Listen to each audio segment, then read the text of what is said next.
pessoal, tudo bem? Estamos em mais uma live Conversa ao Piano, diretamente aqui de Porto Alegre, na casa da soprano Andiara Mumbar, conhecida de todos pela sua trajetória, pelo seu trabalho dentro da música, do canto. E estou muito feliz, Andiara, de você ter aceitado o meu convite de participar dessa live, um pouco diferente, né? Como eu comentei na primeira live, algumas eu vou estar presente com convidados, quando possível, e outras a gente vai trocar telas, como eu sempre digo, né? Então eu fico muito feliz de tu ter aceito o convite e gostaria que tu se apresentasse. Muito bem, a alegria toda minha de poder receber a Márcia aqui na minha casa em Porto Alegre. A gente que não se conhecia pessoalmente, né? Então está sendo um grande prazer. E uma alegria maior ainda poder compartilhar um pouco da trajetória, das experiências, das trocas, né? Compartilhar com o nosso público e com um público de uma outra cidade, com outras vivências. Isso aí. Andiara, a arte de cantar, né? Nós estipulamos um título para a nossa live. Nós sabemos que se eu quero aprender um instrumento musical, eu preciso fazer aulas, praticar, ter uma técnica e etc. Mas para cantar, nós também precisamos disso. Só que nós sabemos que o canto é um instrumento natural do nosso próprio corpo, né? Que às vezes muitas pessoas não relacionam isso. Na tua experiência, como você caracteriza a importância do canto? Bom, isso daria uma dissertação já, nós vamos por parte. Bom, eu digo para os meus alunos que o canto ele é um instrumento diferente de todos os outros, justamente por ele não ser externo. Ele é um instrumento que a gente usa em prol de uma expressão artística, né? Definindo a grosso modo, digamos assim, a gente usa em prol de uma expressão artística mecanismos que no nosso corpo tem uma função, como a respiração, a articulação e toda essa musculatura. Então, a gente fala muito naturalmente, a gente canta desde criança, é uma coisa muito intuitiva, né? Essa musicalidade através da voz, ela é muito intuitiva, né? E ao mesmo tempo, ela é muito de expressar a nossa essência, porque no piano, no violão, na flauta, o instrumento tem a sua própria cor, o seu próprio timbre, o seu próprio som. E a voz, além de ser o som de uma soprano, ela é o som da Andiara, ela é o som da Márcia, ela é a nossa voz, a nossa personalidade que sai através da nossa voz. Então, ela é um instrumento assim, de maior expressão, eu acho, justamente por isso, por ela ser interna. Então, através dela, a gente consegue expressar coisas que a gente às vezes não fala. A voz ela nos expõe um pouco mais e justamente para descobrir e construir esse som, a gente precisa dessa busca por uma consciência do nosso corpo, né? Por musculaturas, eu digo musculaturas que a gente nem sabia que estavam ali e não sabia que podia controlar dessa maneira, por exemplo, a respiração mesmo, né? A gente começa a fazer exercícios, a gente vê o diafragma, os oblíquos, todo o intercostal, a conexão da articulação de consoantes com o apoio, né? São coisas que a gente não se dá conta no dia a dia, mas que são fundamentais, porque o nosso som ele é construído através do ajuste de mecanismos corporais. Então a gente precisa muito dessa consciência do corpo, primeiro a conscientização e depois o controle, né? Eu digo que nós somos como uma árvore, né? O nosso instrumento cuja base é lá na respiração, as raízes, né? E as folhas são aqui em cima, na articulação, na forma como a gente posiciona em cima, mas a ideia é que o nosso corpo todo canta. E aí é uma coisa muito interessante que, por um lado, é muito mecânico e muito técnico. Abre assim, acontece isso, levanta o palato, abre a costela. São passos, né, que nós devemos sente seguir. lá o assoalho pélvico, faz mais o formato de U, morde a maçã, sei lá. A gente faz um monte de coisa no sentido técnico, assim, de abertura, de posicionamento. Mas às vezes para isso a gente precisa de caminhos que são linguagens que o nosso cérebro já saiba comandar. Por isso que às vezes entre o gráfico bonitinho da respiração, que a gente enxerga ali todos os nomes, e a sensação do nosso corpo, há um abismo entre isso. Por isso aí entra a parte pedagógica, que é transferir para uma consciência essa linguagem teórica através de sensações que o nosso cérebro já saiba como comandar. Então a gente fala da mordida da maçã, a gente fala da sensação de surpresa, a gente fala muito a posição da voz, pensa no latido, miado, assim, a gente faz de tudo. E às vezes a gente insiste na questão teórica e aí tu fala, imita um bocejo, senti o palato, pronto. Então a gente caminha, é um paralelo entre essa questão muito técnica, dessa consciência corporal e linkar isso com a sensação, né, mais que a gente traga nas nossas memórias isso, e repita, aí que a gente vai construindo a técnica, repetindo isso, repetindo a sensação do corpo, trabalhando esses passos, né, a respiração, preparação, a expiração, toda a articulação, como é que eu faço para a consoante me ajudar e não me atrapalhar, e tudo isso são coisas que a gente já usa, mas a gente passa a usar de forma muito mais consciente, né? A técnica é fundamental, né? Como para executar uma peça no instrumento, indiferente do instrumento e do estilo, com a nossa voz, a mesma coisa, né? O mesmo formato. Sim. Andiara, eu gostaria de te perguntar, como surgiu a ideia de ser cantora, estudar canto? Não te passou algum dia pela cabeça fazer um instrumento musical? Como é que surgiu essa ideia? Bom, eu venho de uma cidade bem pequena, Cerro Largo. Eu morava lá no interior, eu tinha açude, vaquinhas, porcos, né? Essas coisas bem de interior. Num tempo não muito distante, mas por outro lado, distante no sentido tecnológico. Então, eu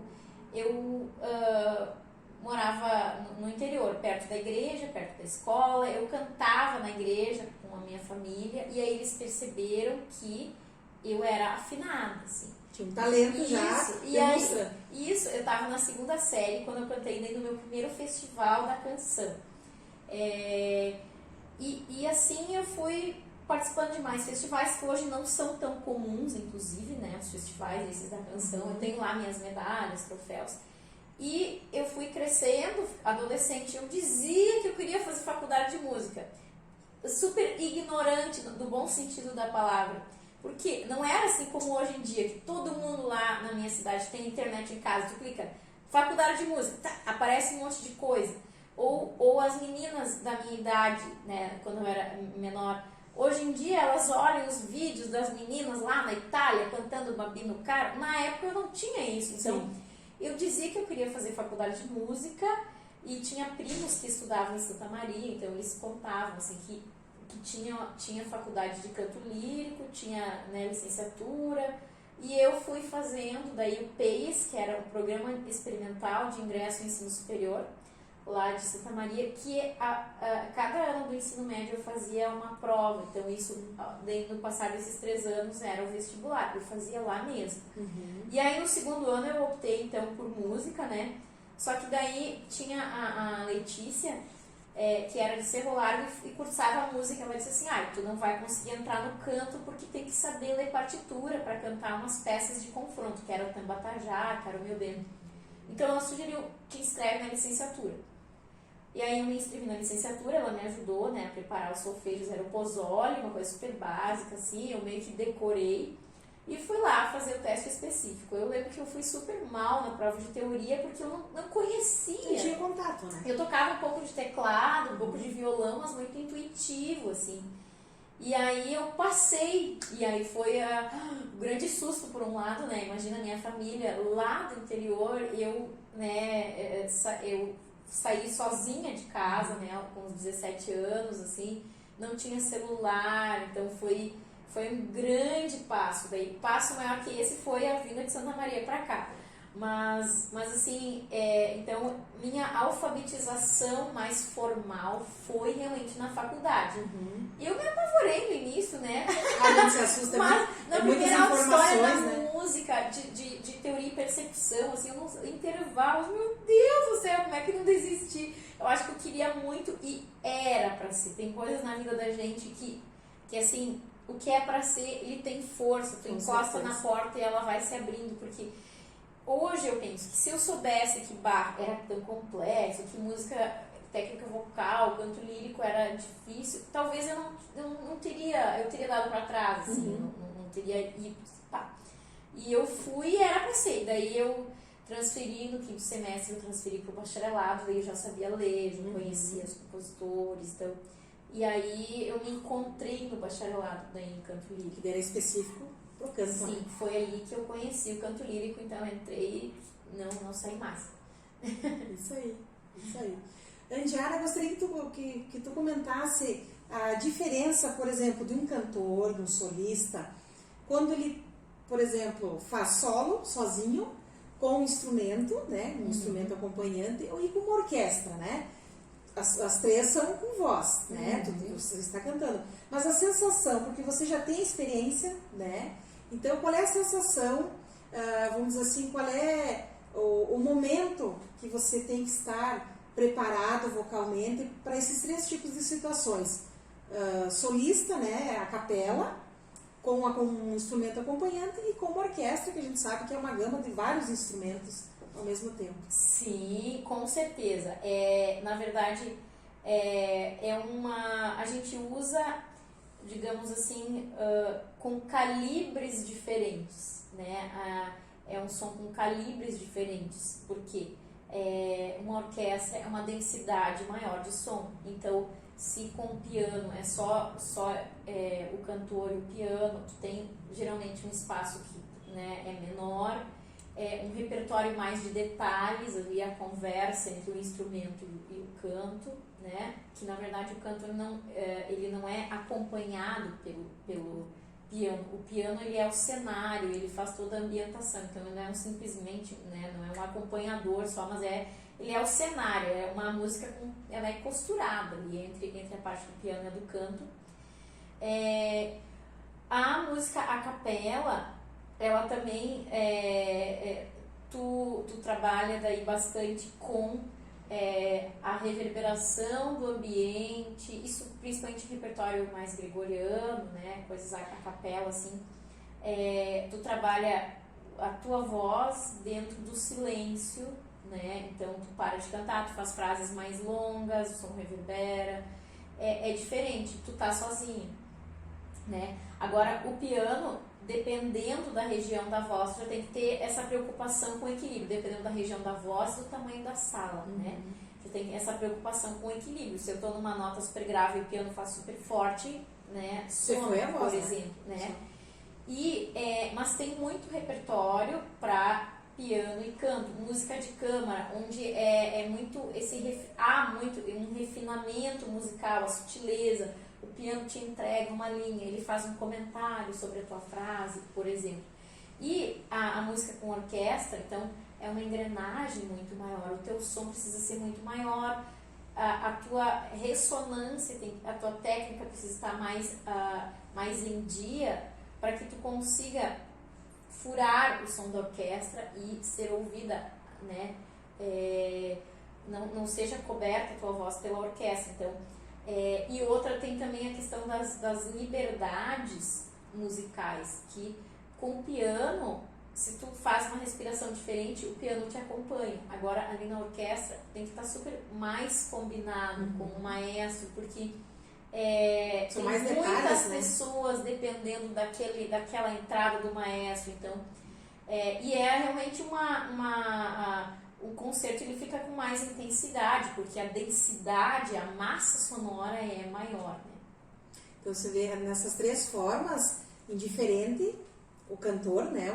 Enfim, o que eles têm que estar preparado para essas três situações, né? Sim. Dentro do seu contexto, né? Dentro da obra que vai ser cantada, não é simplesmente chegar e cantei e pronto, não.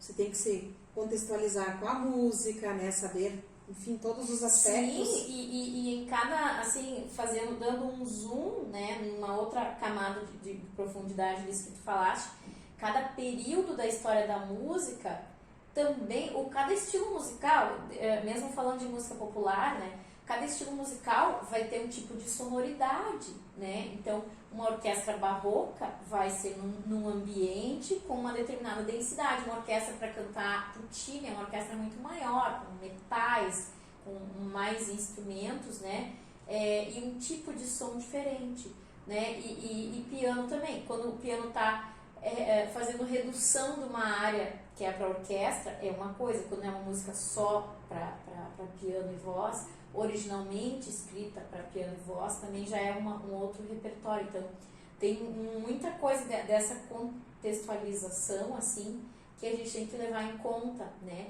E que, por isso que é a trajetória, porque quanto mais coisas tu cantar, mais experiência tu vai ter, mais referências de sonoridade a gente vai ter, né? Mais coisas assim, a gente vai saber, isso funcionou bem, isso não funciona bem. Então, mais ferramentas a gente vai ter, tanto como cantora, como professora também, né? É uma evolução, né? Nós sabemos que a música, nós passamos vários anos estudando, se apresentando. Muitos! Estudando, se apresentando, né? Então, para quem acha que o músico, concertista, cantor, solista é fácil, nós sabemos que não é. É um caminho maravilhoso, mas é um caminho árduo, porque nós sabemos que é com a disciplina, é com o estudo, com a dedicação, que nós chegaremos a um nível muito estudo, mais elevado. Né? E assim, eu